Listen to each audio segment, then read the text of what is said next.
Hey guys, how's it going? Welcome, welcome, welcome. Give me a minute to get settled here.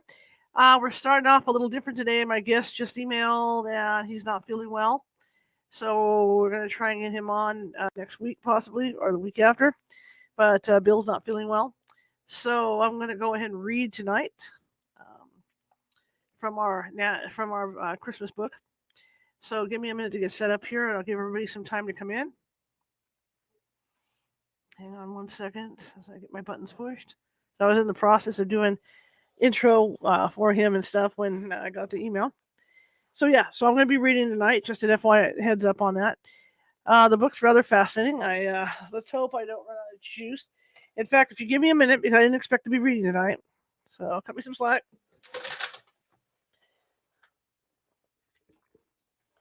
I need to hook up here because I didn't think I was going to be reading tonight. So, okay, it's not a problem.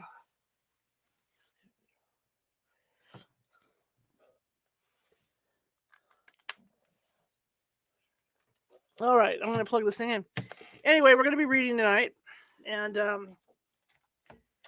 this book that I'm reading from is falling down my leg.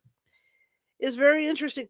There's a lot of dark stories in it, murder, buildings burning down, that sort of thing.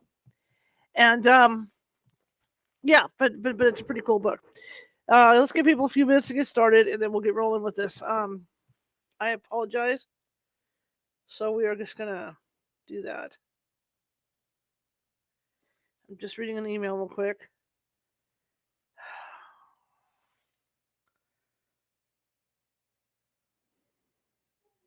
Yeah, I'm just reading the book.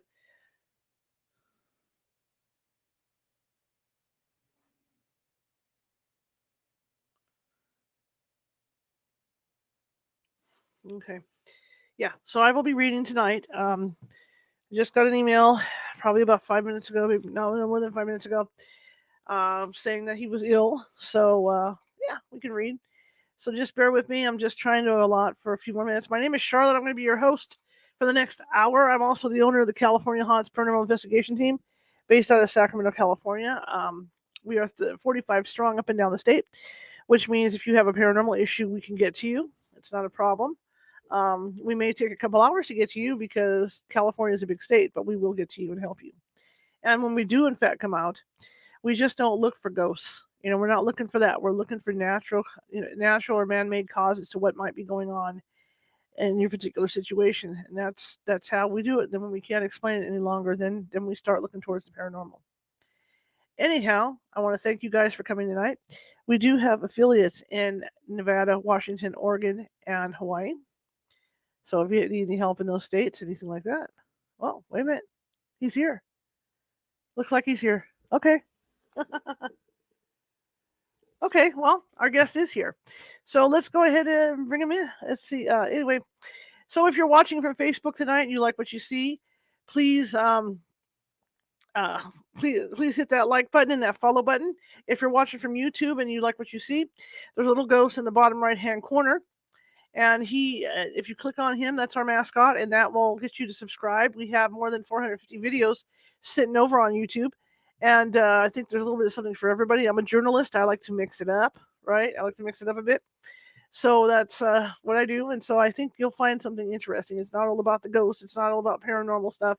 There is stuff about spousal abuse and things like that. In fact, I'm going to be covering next week, I believe, we're going to be talking about Alzheimer's because I like to look at different things. Anyhow, if you're watching from Twitter or any of those other places, please be free to let me know where you're watching from. I'm looking at the chat room tonight. I can check that out. And yeah, and anyway, here we are, and my guest is in, and so we're going to be talking about UFOs tonight. We're going to be talking about UFOs I believe, in the Great Lakes, in the Great Lakes areas. And the thing is with UFOs, there's always solitary witnesses and stuff to these things, but with this particular case, there were more than 300 witnesses that saw stuff, including law enforcement. So, I mean, there's a lot of credence to this particular one. And so I'm really excited to have William Konkolesky on with me. And I'm going to bring him in and let him explain it all. He's better than I am.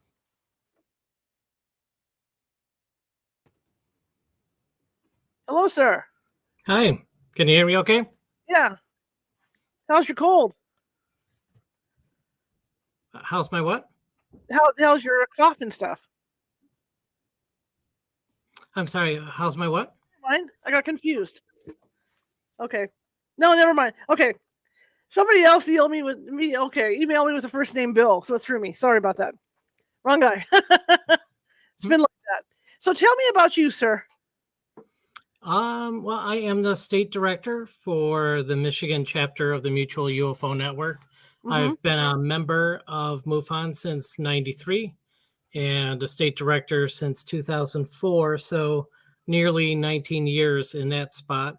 When I joined MUFON back in '93, within months, a very large UFO event happened here in Michigan. Mm-hmm. The one that you're referencing and that was featured recently on Unsolved Mysteries. It was March 8th, 1994. Yeah, on the west side of the state.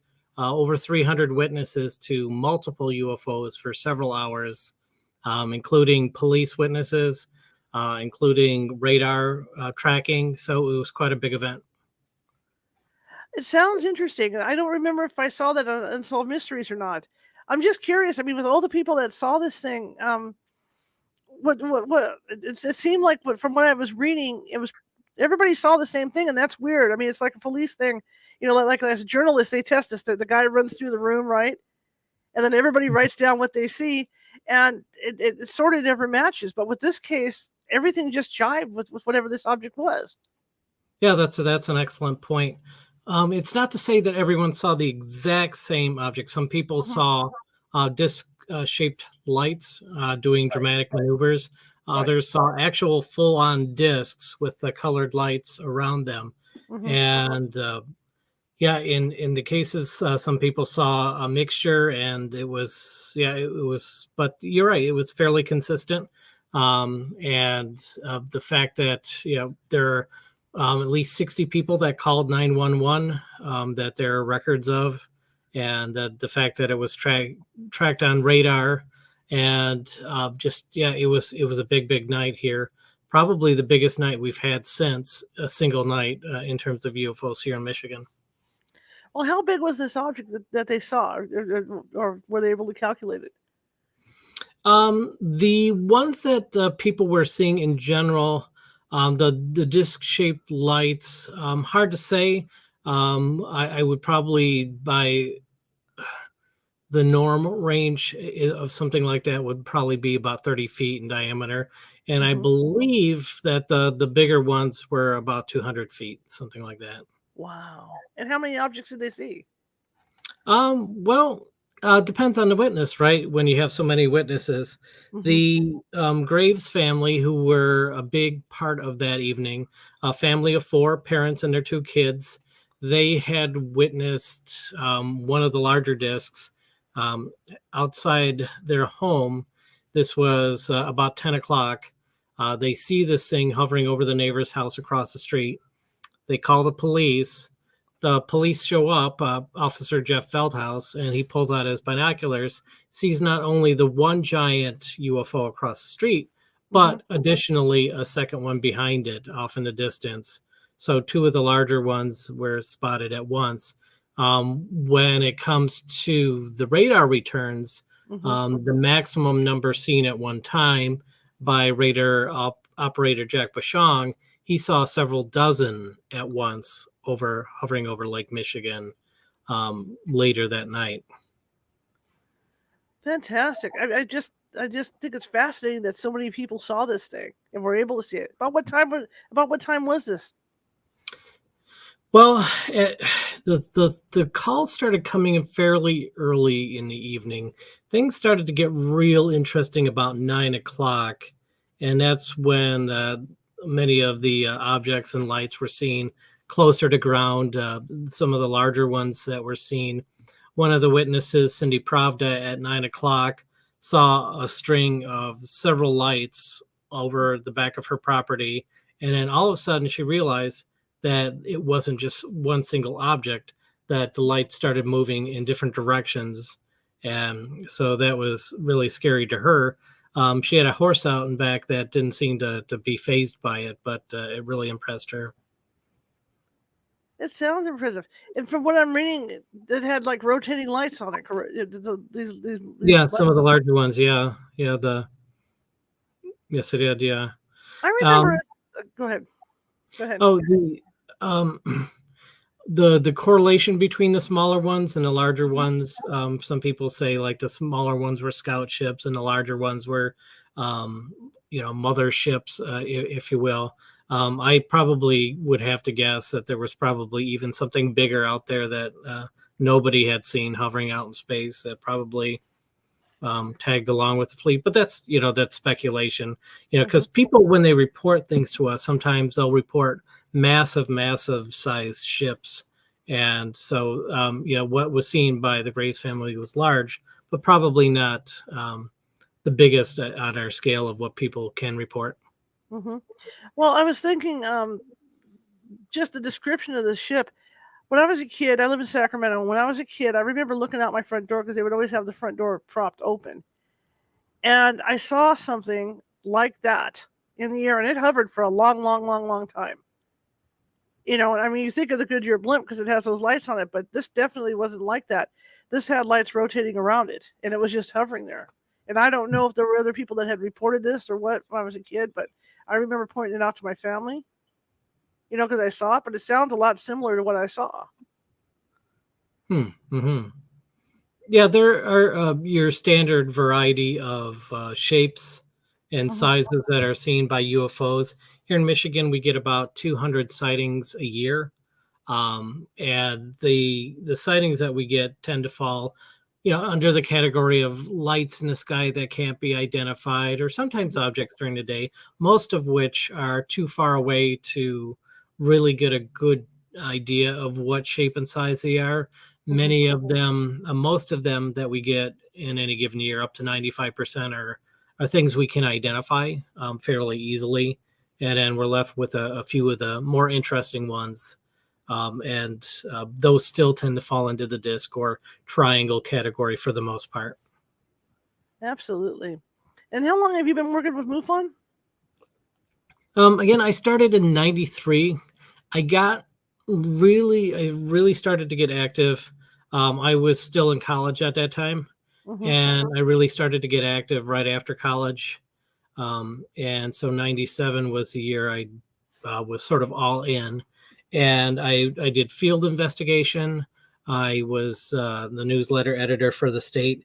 I From 2000 to 2004, I was a MUFON.com webmaster, Hmm. and then right from 2004 and up until now, have been the state director.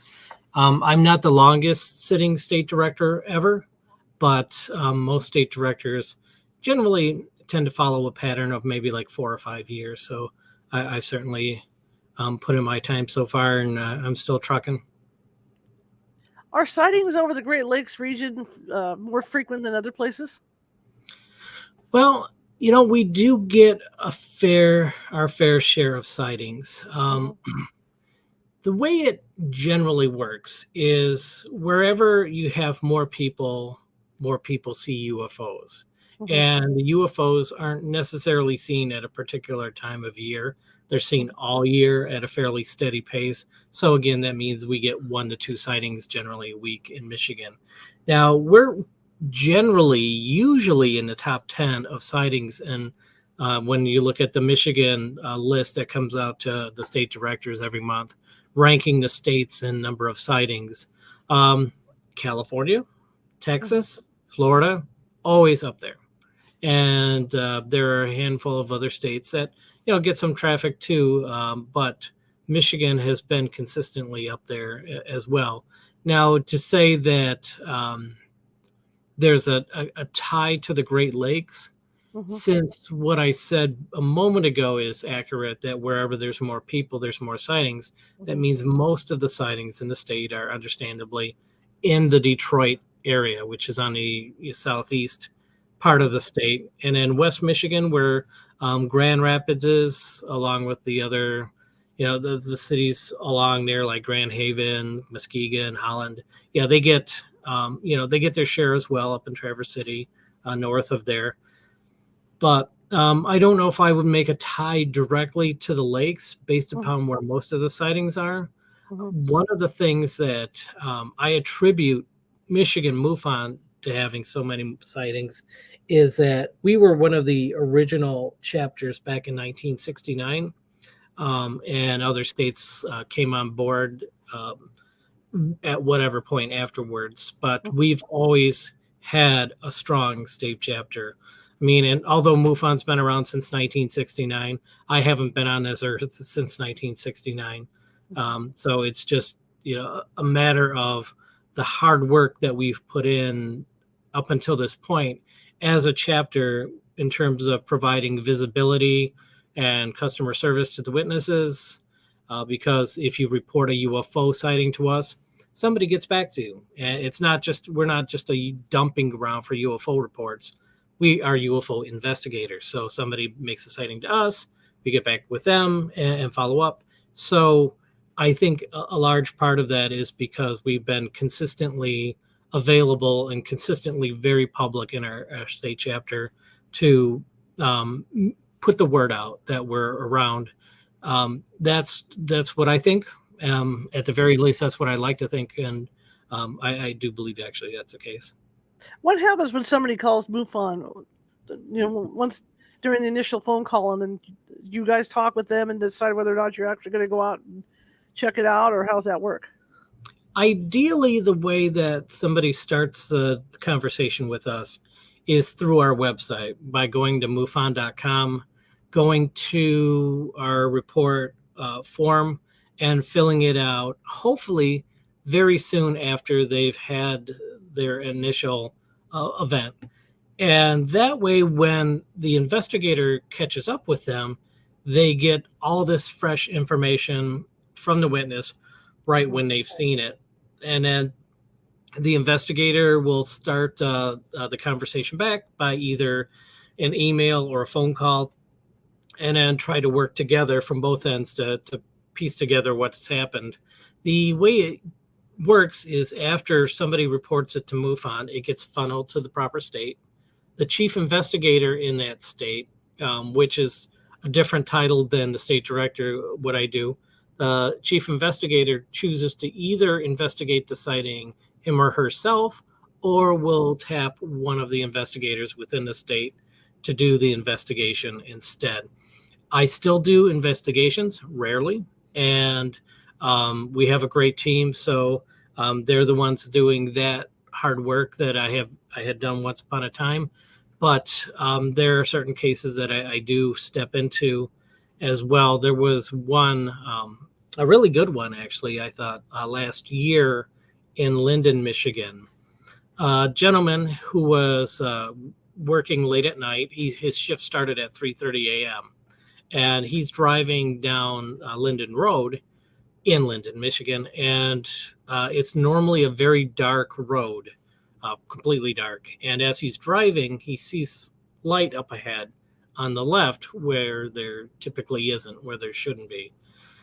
And as he's pulling up to it, he looks over and he sees off the road this silver sort of man-sized monolith resting off the road several feet, and four white lights are dancing around it.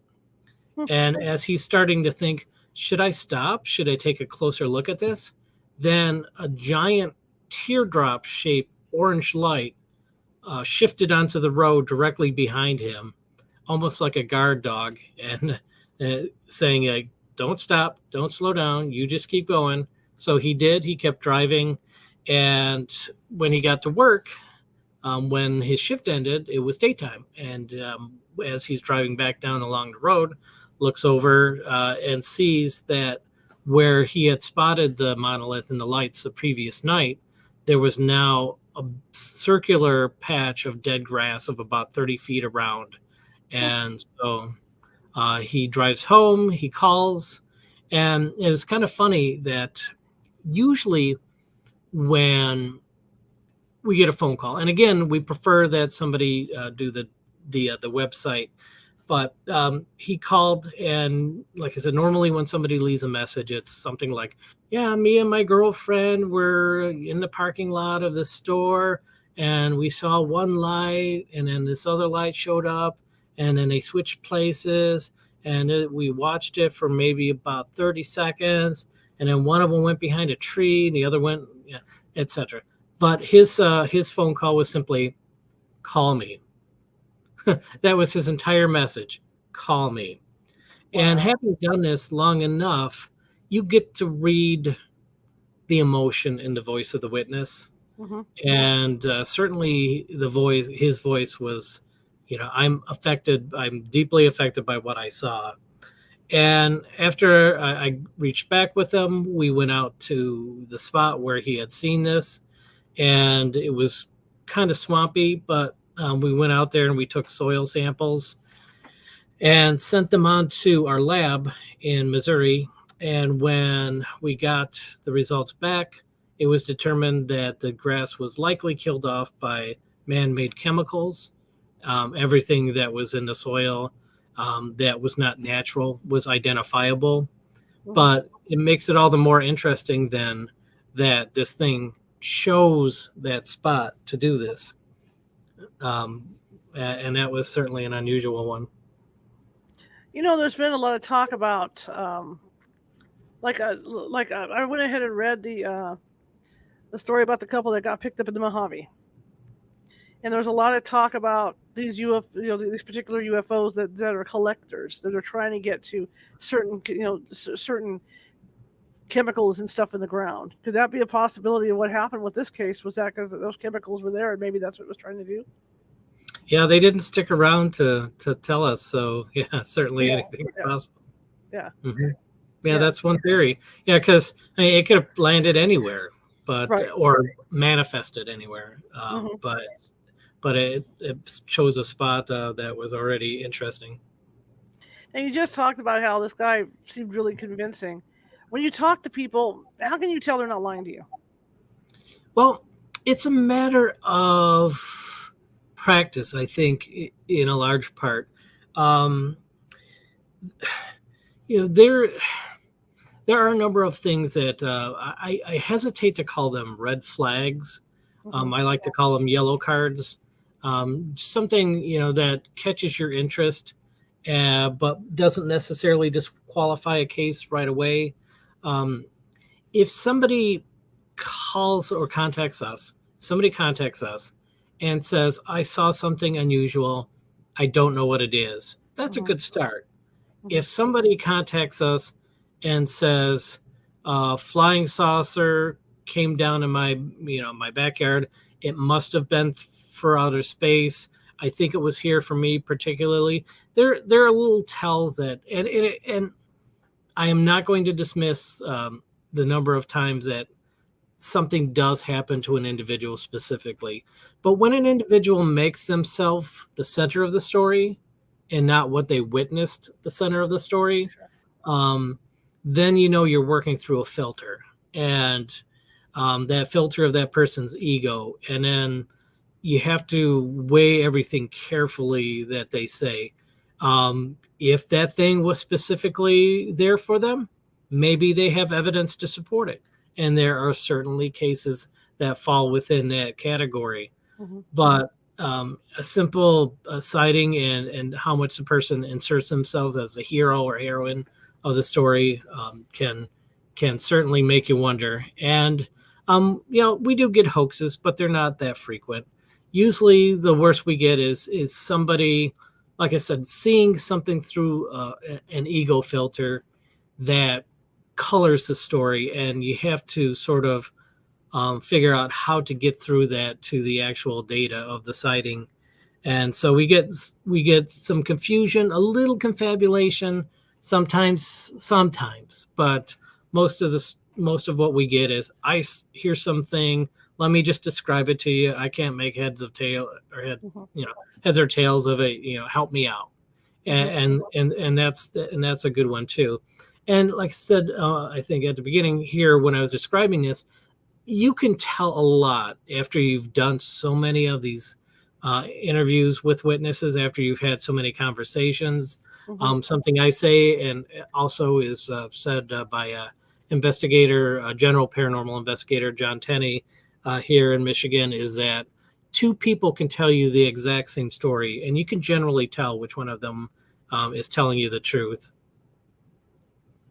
It kind of reminds me, because as a ghost hunter, and I've been doing it for a long time, it's taken us almost 25 years to get the paperwork right for the question and answers. Because one of the questions we asked is, "Do you watch this stuff on TV?" Mm. Because people will see stuff on TV, and then the next thing you know, when you're interviewing them, it's, "Oh yeah, this and this and this and this and this," Mm-hmm. and then you start to think, "Well, that sounds vaguely familiar. Where did you see that?" So I would think that you guys approach it kind of the same way, because you're looking, not so much looking to call people liars, but you're looking to make sure that they're giving you the full story.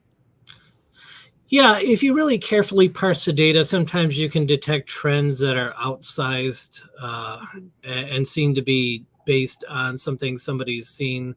For example, very true in this specific case of the March 8th, 1994. Big sighting, again, hundreds of witnesses. People saw discs. That's what they saw. They saw disc-shaped objects. And we'll get, I say we'll get, I speak in a general term, a very specific case in this time.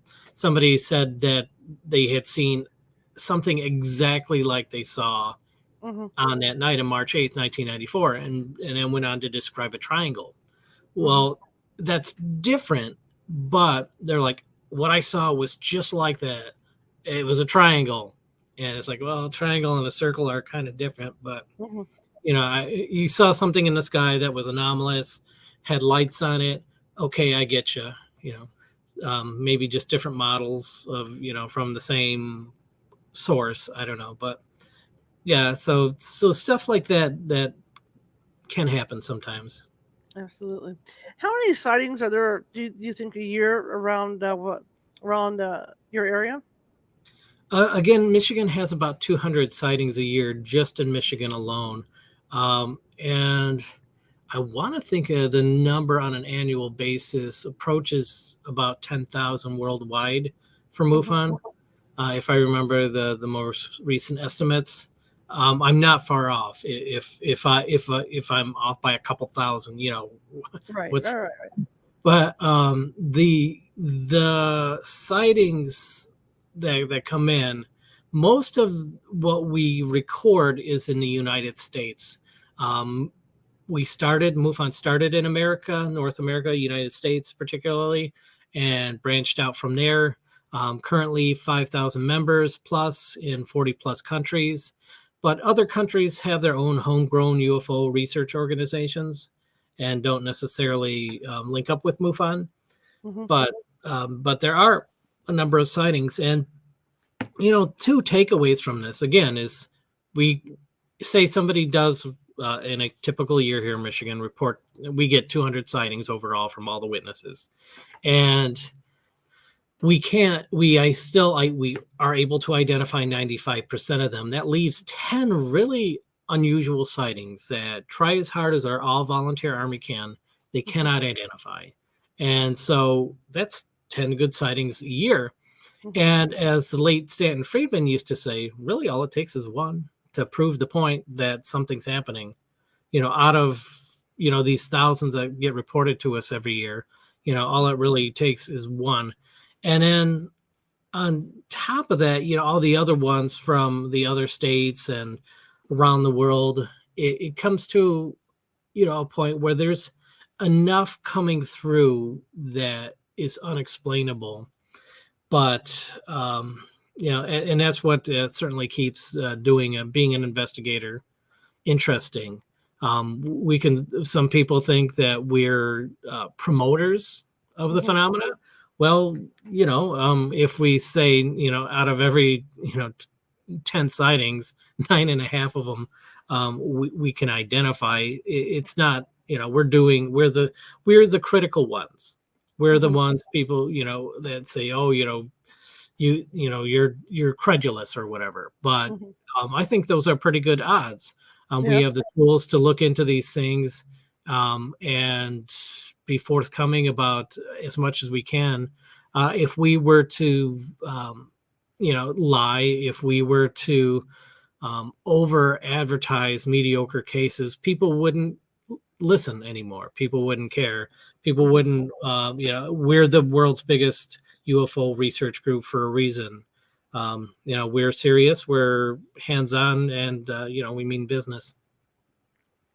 Um, as far as sightings and stuff, what is the more frequent sighting in your area? I mean, are there people being abducted, or are more people being abducted? Do you think in your area, or is just seeing stuff in the sky? The sky. When it comes to the contact cases, Uh-huh. um, depending on the case, I talk about filters.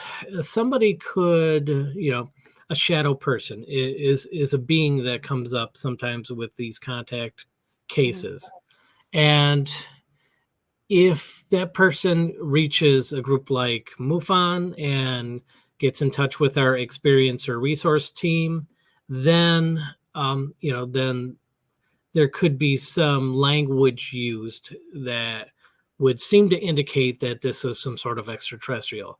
If somebody comes to you and says they saw a shadow person, UFO is probably not where you're going to go first off.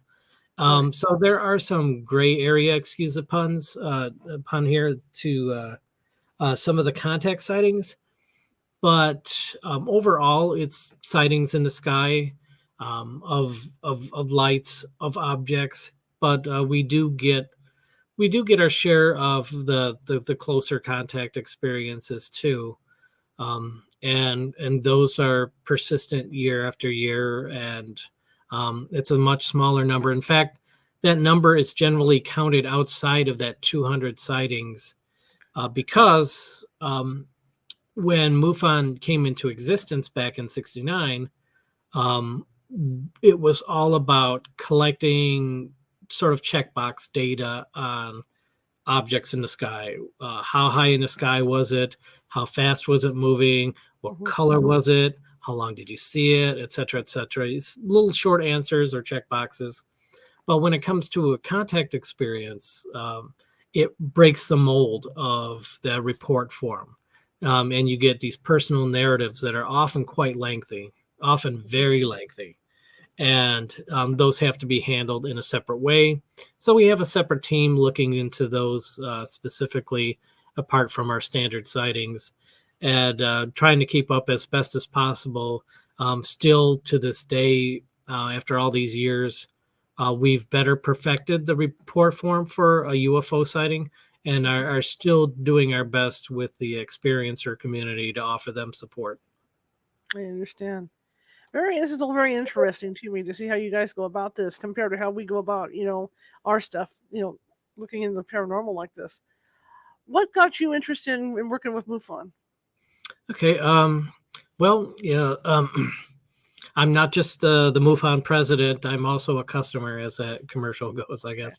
But yeah, I certainly had my share of sightings and unusual things happening in my life, and that is really what drives me. I mean, we are an all volunteer organization, Hmm. so the work I do directly for MUFON is, my time that I give freely to assist. I have other pursuits that are in the phenomena that allow me to be a bit more myself. But here with MUFON, the thing that really got me into it was, in '89. I was in a car, parked in a car on my friend's Chevette, in front of another friend's house. There were three of us sitting in a car, waiting for another friend of ours to get home from work.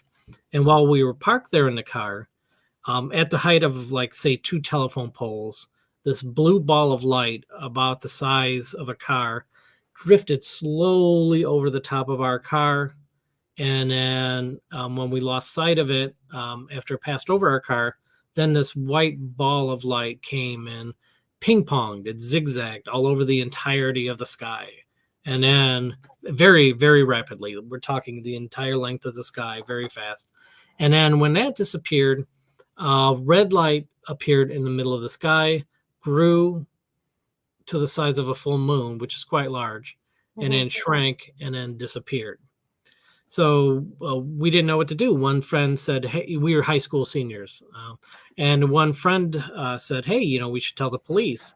And we're like, we're high school seniors out. We're gonna tell the police we saw a UFO. How is that gonna go for us? And so we're like, "Oh yeah." And then my other friend says, "Oh yeah, we should tell the local Air National Guard base, Selfridge, about this." And I'm like, "Okay, so we're not gonna tell the police, but we're gonna tell the military." I don't know about that. So we didn't tell anybody. Turns out a friend at work the next day saw something very similar to what we saw. He told his story first, so I knew that I wasn't coloring his version of the event. And then, so a few years later, as I would tell my story, at parties or whatever, somebody in my college years who was from Chicago said, "Hey, we have this place here in Chicago called the Center for UFO Studies." And so I went to Chicago on a social visit and to stop, do many things, including stop at the Center for UFO Studies. And so I go in and I see this guy, Dr. Mark Rodiger, and I tell him about it, and he's like, "Oh, that's interesting. Did you tell your state MUFON chapter?" I'm like, "MUFON, what's that?" So that was 93, the year I found out about MUFON. I came back, to Michigan, told the state director at the time, Shirley Coyne, and I was really impressed with the response that I got.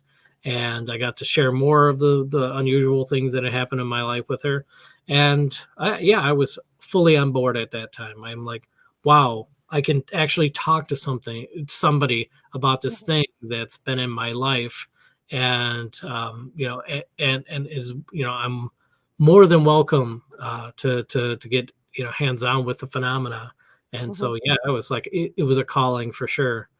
And ever since, nearly 30 years I've been doing this. I know you talked about that one with that gentleman earlier, but in 30 years you've been doing this, are there any cases that really stick out in your mind?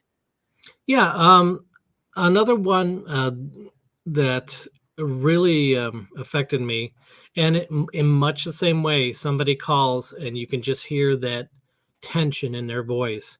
This is going back to 2005, March of 2005. I get a phone call from this guy that says that he had 2 days of sightings in September of 2004, 6 months earlier, and it's still bothering him so much. I could hear the tremble in his voice, and he was deeply upset about it and wanted somebody to talk to about it. So I went there along with two investigators, and he had said that on September 29th, he was driving home from work about 10 p.m.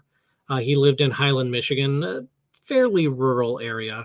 And as he's driving down a sort of winding road, tall trees, very dark, at one point, as he's going around one of the turns, he finds himself under, he says, a very large object, a triangle hovering silently in the sky, white lights at the vertices, big red light in the middle.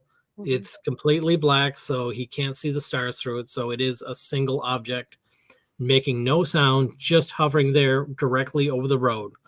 And as he passes under it, he wants no part of it, and he floors it all the way home.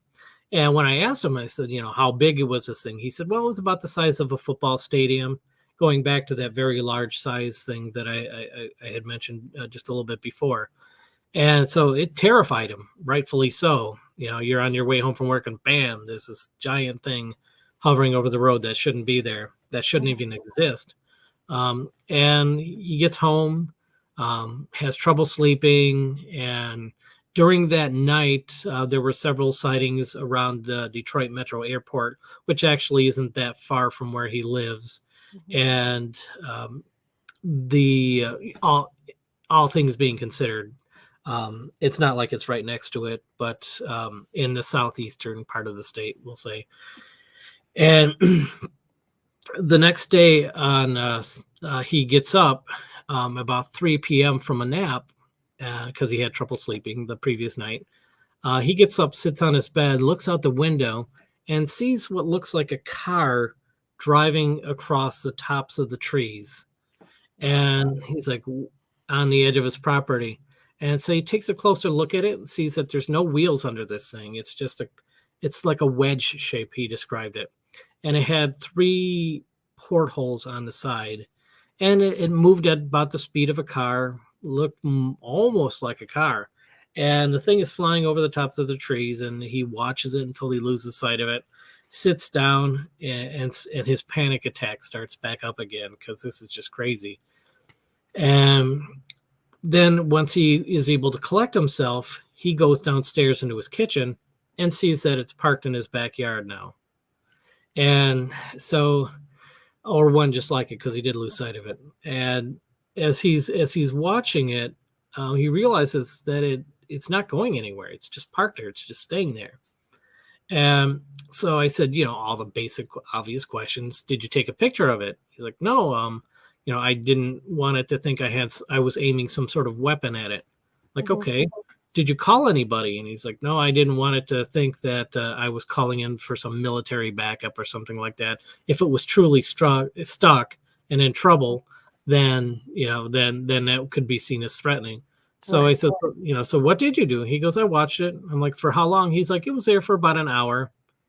And he drew a sketch on a napkin that he shared with me. And he said he just sat and watched it, and said there were 3 through the portholes. He could see that there was a bright red light inside and some sort of dark gas mixing around. And every once in a while, he saw a very slight figure, just almost imperceptibly inside. Mm-hmm. And then after that hour, it sort of cocked up at about a 45-degree angle and then flew out through the trees, and it was gone. And so we brought equipment to try to record to see if there were any landing traces in the backyard. But the only problem was there was a couple feet of snow. It was still snowing in March in Michigan, not unusual at all. And so we couldn't really do anything back there. And so I told the guy, I'm like, hey, we can come back and maybe in May in a couple months and check it out then. He's like, nope. He's like, this is your problem now. I got it off my chest. It's all on you now. I don't want to ever think about this ever again. And so, yeah, we left without doing anything more. And I respected his wishes, though several years later, I thought I considered maybe checking back in with him and wanted to see if he still lived at the same address. And I was surprised to find out he had actually passed away due to cancer about 8 months after that event. So that was the last we had spoken with him. Dang. It's so interesting to me because and then the area that I live, I swear when I was little I saw stuff, but I don't hear a lot about, cases like that. Very seldom do we hear. In fact, recently we had one. It was a bunch of craft in the air, and because there was an air show, when my friend showed me, I said, well, there's an air show over in that direction. They're probably coming into, the planes. The old planes are coming into land, so you're going to get different, light patterns on those planes.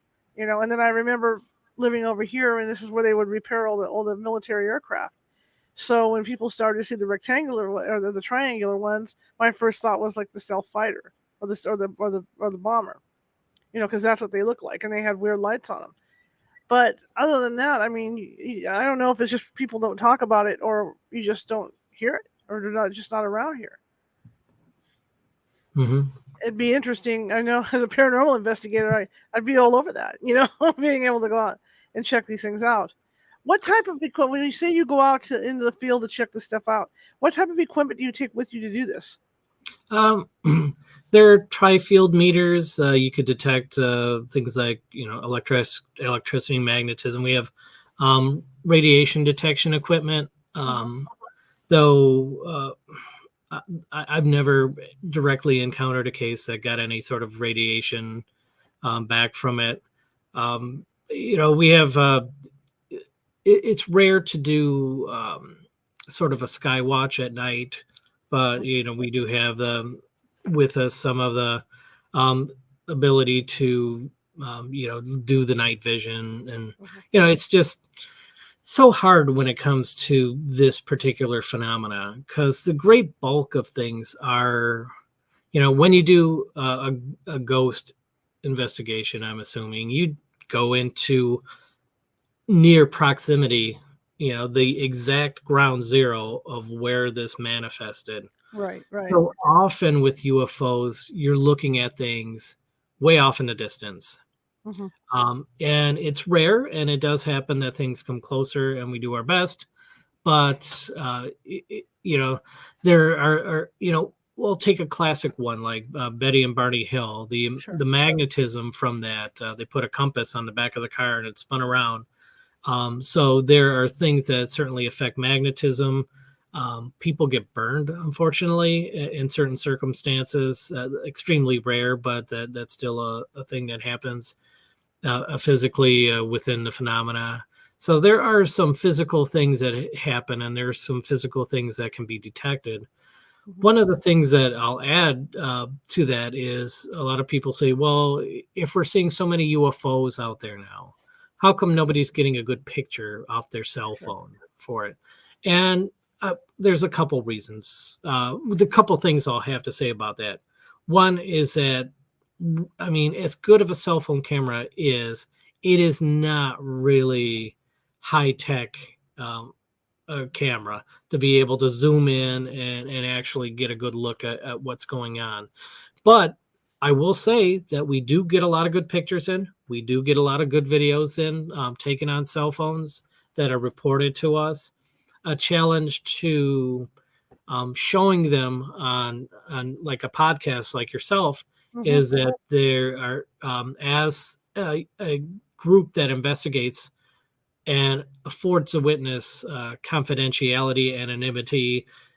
Depending on the situation, we need their explicit permission to be able to share what they've seen publicly, and it's usually on a per case basis, and so that can be kind of difficult to bring some of these out. But I will say, best way to take a look at some of these things is to actually join MUFON, become a field investigator, and take a look, see yourself internally as an investigator at a case that is close to you. Somebody probably in your state has some good stuff that they could share, Hmm. but this isn't for public consumption. And going back to that March 8th thing, if you don't mind me just being Sure. on a roll, talking about technology, one of the really crazy things about that March 8th event is not just that Jack Bushong caught these unusual objects on his radar, Hmm. but when they had sped off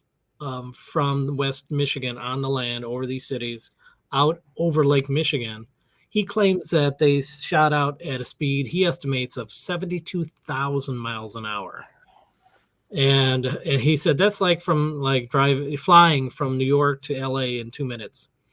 So the things after they shot out over Lake Michigan and then started to accumulate more objects around them, he said that it appeared when he would do a sweep of the radar, it followed the radar as if it Hmm. wanted to keep in the line of radar, almost as a message like, hey, we detect your signal. We're sending a message back to you by Hmm. staying in sync with your signal. It sounds almost close encounters, It though, does. but yeah, to me, that is just incredibly, incredibly chilling. And when he saw these things on the radar, he described them as being thumbnail sized. And when the National Weather Service radar isn't built to detect aircraft, it's built to detect radar. So when something is solid on that radar for a substantial amount of time, then you're dealing with something really interesting, and for something that large compared to what you normally see, a little pinprick with an airplane, Hmm. these were very large objects that stayed on there, were highly reflective, and did some incredible maneuvers that were very controlled. Like the way he was saying that when one of these objects would move on the radar, another one would follow it, sort of this in a leapfrog style. And again, it aligned itself so it was pointed directly at the radar. So that's just really phenomenal. The other question I have for you is what do you? I mean, there's people that actually go out to look for these things, but then there's the casual observer who's out camping some night. and they see something in the sky. Should people be aware of this stuff and to take notes or somehow have a recorder or something so they can talk about what they're seeing? Um, you'd hope that in the case where something happens, that somebody is paying very close attention and recording it to the best of their abilities with notes or whatever. But a good friend of mine who passed, Joyce Hagglethorne, she would sometimes compare a UFO event to a car crash. It happens really fast. It's really dynamic, and you're in a stupor observing this thing until later you're like, oh wow, you Yeah. know, um, y- I could have, as morbid as is in the case of a car accident, like, oh, if I'd only have thought to record that, but it happens so quick and you don't think to do that. Nor would it be appropriate in that case. So it's not a perfect analogy, but it's just something that suddenly grabs your full attention, that is completely out of the norm, and then you're left stunned afterwards. So, it'd be nice to tell people, be ready for the unexpected. But even in the case of investigators, one of the sightings that MUFON investigated down, was it Tennessee? This guy was seeing UFOs on a regular basis. And when one of the investigators saw a little entity come out of I think it was a cornfield, Hmm. they all, the four investigators hopped in the pickup and took off out of there. And when they were several miles away, somebody said, wait a second, isn't that what we're here for? And they're like, oh yeah. And then they turned around, but by that time they couldn't see anything. So I was always amused at that story. They're waiting. They were camped out there for something to happen, and then when something did, they fled out of there as quickly as possible. I don't blame them. I don't Right. blame them at all. But it's just ironic that. It is kind of funny, yeah. That's terrific. Um, what do you say to people that might have seen something and they're kind of afraid to come forward? Well, I guess there's reasons to be concerned. I suppose the biggest reason for concern is that it would drag your name out into the spotlight Mhm. publicly. Now, if you've seen something and you have an open mind, maybe it was something unusual, or maybe it was an airplane, or maybe some celestial object or Mhm. weather phenomena. Yeah, come to MUFON, and report your sighting to us, and we will anonymously take your information. And should you wish to tell your story publicly, it's your story. You can always do that yourself. But and if we choose to share your story, it's with anonymity, and it's up to you yourself whether you want your name included in such a thing. But um, if your concern is, say, if you're nervous, like, oh my gosh, I'm going to be on some sort of government watch list Mhm.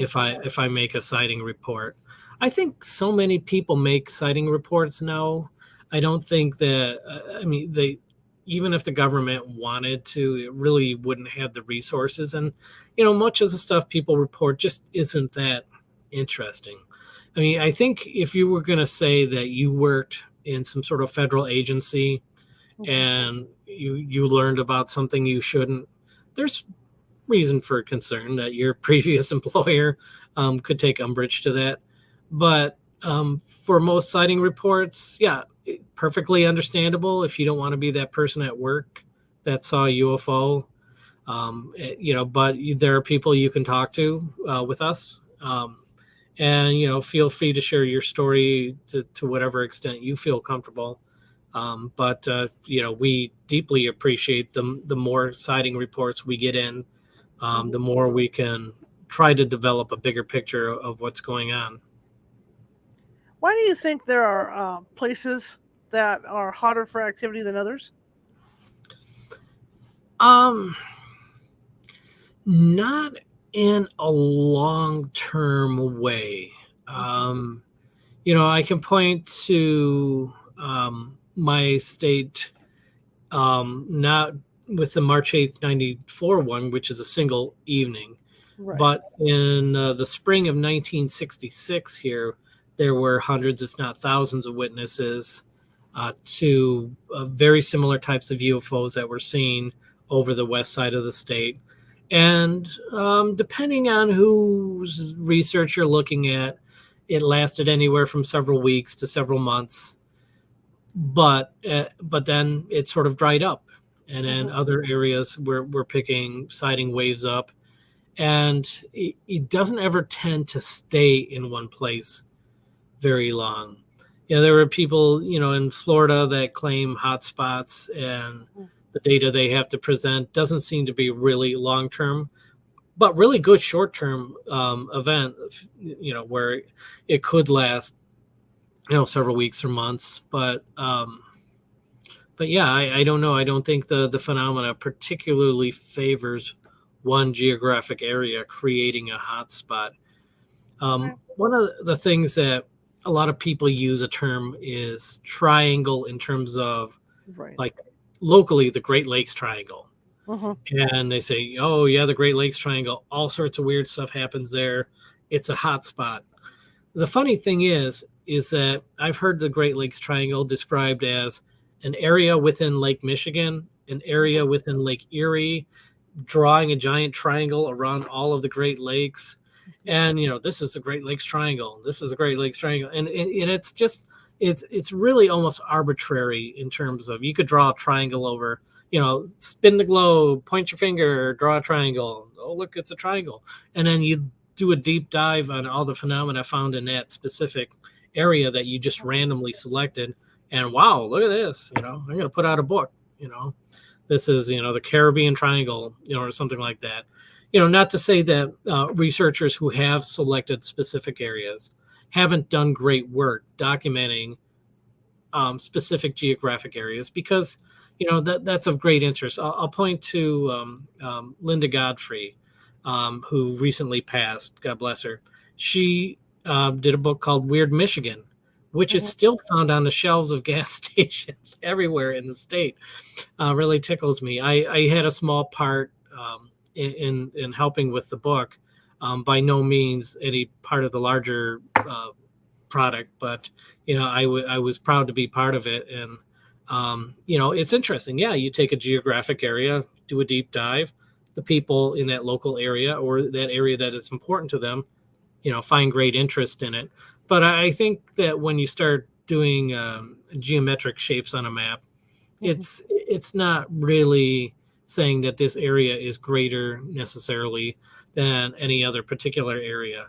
So if there's anybody, say, in your audience saying, like, oh, Skinwalker, um, yeah, if somebody was to take and put yellow tape around a particular subdivision in whatever city you live close to, and do a lot of research, I think you if you got the full confession of everyone who had seen anything really strange in that area, you'd be like, oh, okay. So I'll admit, a place like a ranch, it's very easy to document things.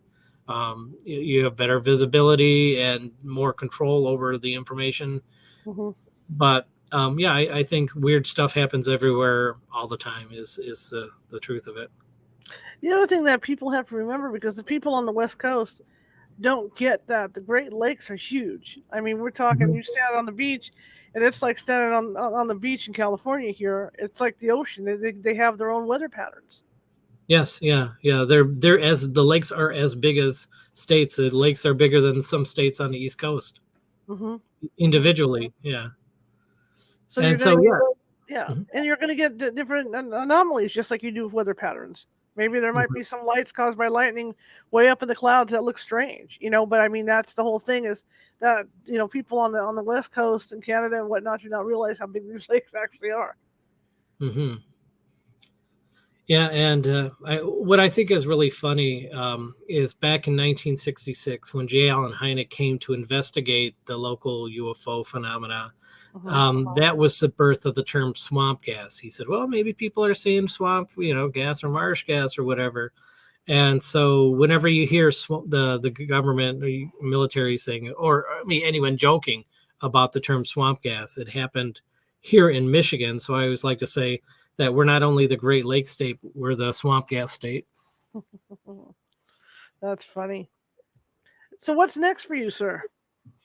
I speak publicly quite a bit. I have 5 local conferences lined up for next year to speak at, and I do library talks quite a bit, and that's always really rewarding.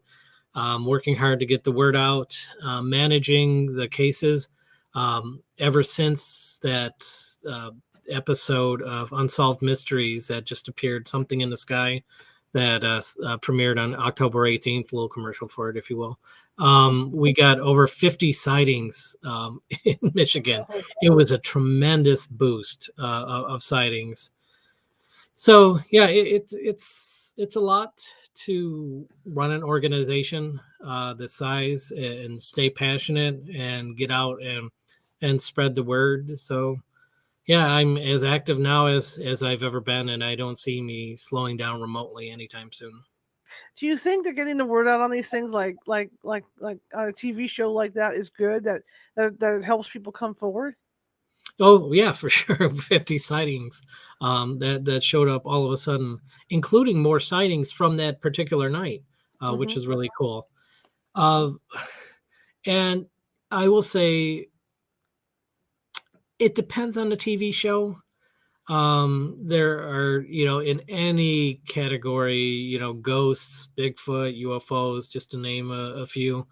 Though there are those television shows that are on, sometimes you got to cover your eyes and your stomach hurts. You're like, oh my gosh, this is awful, awful.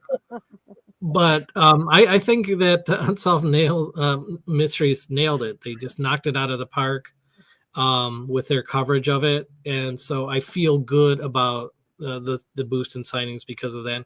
Certainly, we're going to get a boost from bad television just as much as we are good television.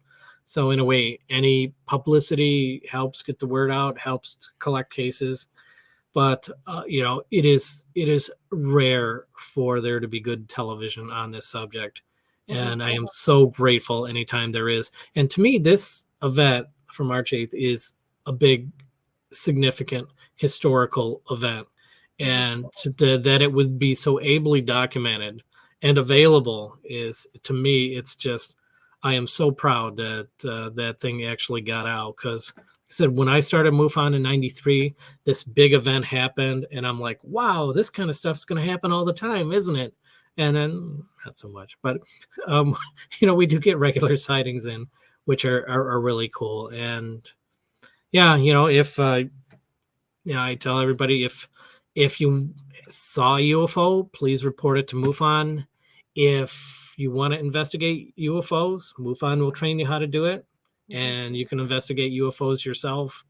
And most state chapters, many state chapters, I'll hesitate by quantifying it as most, but many state chapters have local chapter meetings, as Michigan does, and you can find out more about our meetings online. We've been doing almost exclusively Zoom until now. I'm looking to start doing in-person meetings again post COVID. Yeah, we're still trying to identify a good place for our meetings because the place that we had met for 20 years prior to COVID closed down permanently. It's hard to find. It's hard to find meeting places. I understand that completely. Well, I want to thank you for coming on, and I apologize for the confusion earlier in the beginning of the show. Who'd have figured that 2 gentlemen named Bill would be on the same week? Oh, sure. Trying to sort through that. I thought it was funny when you came on because I thought he said he was sick. Okay, I can do this. Yeah. Not feeling good, feeling strong. All right. Well, thank you so much for coming on. I so appreciate it. How can people find you? If you go to the Michigan MUFON website, you could just type in Michigan MUFON or my name. I'm an easy target. Our state website is mimufon.org. Maybe that's the best way. And I'm on Facebook. Friend me on Facebook, all that good stuff. All right, fair enough. Well, thank you so much. And again, I apologize. It went really well, and I learned so much tonight. And thank you. Oh, thank you so very much. All right, you have a good rest of the week, sir. You too. Okay, bye-bye. All right, I learned so much about that area and the UFO sightings and stuff. I mean, it's crazy. I mean, I remember it's kind of like I said, it's kind of slowed down here, but I remember because I used to work late hours at night and be coming home at like 2, 3 in the morning, and that's when I would see the weird stuff, like coming home in across near our tower bridge and looking up and seeing the clouds light up, and then it disappears like something shot out at the top of them. Things like that. So it's kind of crazy stuff. Tomorrow we're going to keep the theme going. Preston Dennett's going to be with us, and he's going to talk about some really, really unique UFO and alien encounters. So be ready for that. Okay, be ready for that. Anyway, if you like the show, share it with 5 people. If you hated the show, share it with 5 of your enemies. We're equal opportunity here at California Haunts Radio. Also, be sure to visit the radio YouTube site at youtube.com. Sorry, I'm tired tonight. youtube.com/at California Haunts Radio. And that will take you to all our videos over there. Like I said, different topics, different things. All right. Again, if you're watching from Facebook and you like the show, please hit that like button, hit that follow button. You can find me on Instagram at GhostieGal, all lowercase. You can find us at Twitter. I'm tired tonight. You can find us at Twitter under Cal Haunts, and you can find us on TikTok at California Haunts, which is all lowercase. But anyway, I want to thank you all for coming, and I will see you tomorrow at 6:30 p.m. Pacific. Everybody should have a great evening, and I know I will. See you tomorrow.